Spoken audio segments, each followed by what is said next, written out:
Hello guys, एक बार फिर स्वागत है आपका हमारे यूट्यूब चैनल प्रकाश भाई में। तो मैं प्रकाश भाई आपके लिए लेकर आया हूँ हिंदी साहित्य के महत्वपूर्ण प्रश्नोत्तर, वो भी व्यक्ति और माध्यम और व्याकरण के। तो चलो, सबसे पहले शुरू करने से पहले आप मेरे चैनल को सब्सक्राइब कर लीजिए ताकि आपको भी ऐसे ही पढ़ाई से संबंधित और नोट्स मिल सके। तो चलो शुरू करते हैं हम प्रश्न फर्स्ट से। पहला प्रश्न है, समाचार लेखन के 3 प्रकार लिखिए। प्रिंट माध्यम, इलेक्ट्रॉनिक माध्यम, इंटरनेट या रेडियो और टीवी। कोई भी लिख सकता है इनमें। समाचार लेखन के 6 ककारों के नाम। कब, कहाँ, क्यों, कैसे और कौन किया। पत्रकार कितने प्रकार के होते हैं। पत्रकार 3 प्रकार के होते हैं, पूर्णकालिक, अंशकालिक, फ्रीलांसर।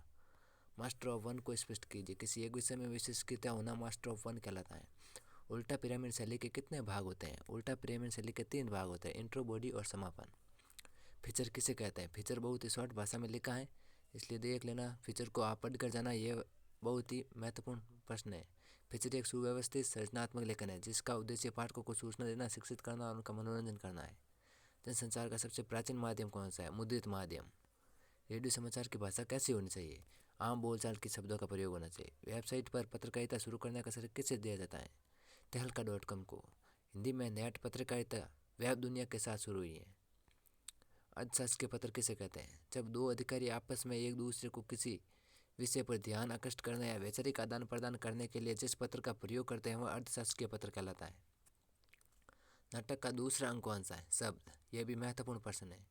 अलंकार कैसे कहते हैं। मुख्यतः इसके कितने भेद होते हैं। काव्य की शोभा बढ़ाने वाले तत्वों को अलंकार कहते हैं। इसके 2 भेद होते हैं, अर्थालंकार, शब्दालंकार। ऐसे तो अर्थ शब्द अलंकार के 3 भेद होते हैं, एक उभयालंकार है, लेकिन प्रमुख 2 ही भेद होते हैं। अनुप्रास अलंकार को उदाहरण से स्पष्ट कीजिए। जब वर्ण की आवृत्ति बार बार आए तो वहाँ अनुप्रास अलंकार होगा, जैसे रघुपति, राघव, राजा राम, इसमें र की आवृत्ति आ रही है। भारतीय परंपरा में नाटक को दृश्य काव्य की संज्ञा दी गई है। नाटक का सबसे जरूरी माध्यम है संवाद। सबसे जरूरी माध्यम संवाद ही है। हिंदी की पहली मूल कहानी का श्रेय किस कहानी को दिया जाता है। माधवराव सप्रे की एक टोकरी भरी मिट्टी को। काव्य गुण कैसे कहते हैं। ये कितने प्रकार के होते हैं। काव्य में रस का उत्कृष्ट करने वाली बातों के काव्य गुण कहते हैं। काव्य गुण 3 प्रकार के होते हैं, ओज गुण, माधुर्य गुण, प्रसाद गुण।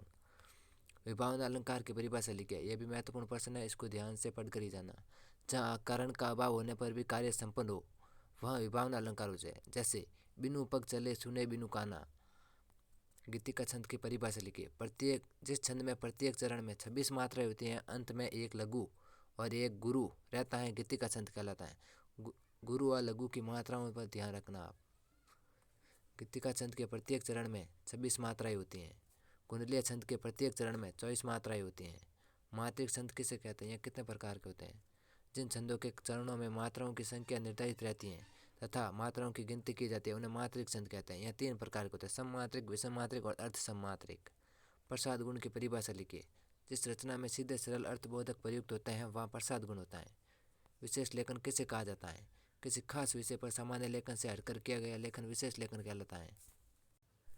विशेष रिपोर्ट को किस शैली में लिखा जाता है। आमतौर पर विशेष रिपोर्ट को उल्टा पिरामिड शैली में लिखा जाता है, लेकिन कई बार इन रिपोर्टों को फीचर शैली में भी लिखा जाता है।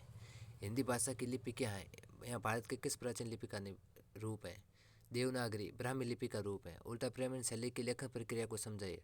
उल्टा पिरामिड शैली को मुख्य रूप से 3 भागों में बांटा गया, मुखड़ा, बॉडी और समापन में विभाजित किया गया है। समाचार के पहले पैराग्राफ को मुखड़ा, इसके बाद के पैराग्राफ को बॉडी तथा अंतिम पैराग्राफ को समापन कहा जाता है। कहानी का केंद्रीय बिंदु कथानक होता है। कविता क्या है। कविता हमारे संवेदनाओं के बहुत निकट होती है, वह हमारे मन को छू लेती हैं और कभी कभी वह हमें जोर कर देती हैं। कविता के मूल में संवेदना है, राग तत्व है। यह सुविधा संपूर्ण सृष्टि से जुड़ने और उसे सपना बना लेने का बोध है। नई कविता का प्रारंभ 1953 में हुआ। नई कविता की आरंभिक अवस्था को प्रयोगवाद के नाम से जाना जाता है। मीडिया की भाषा में विशेष लेखन को बिट कहा जाता है।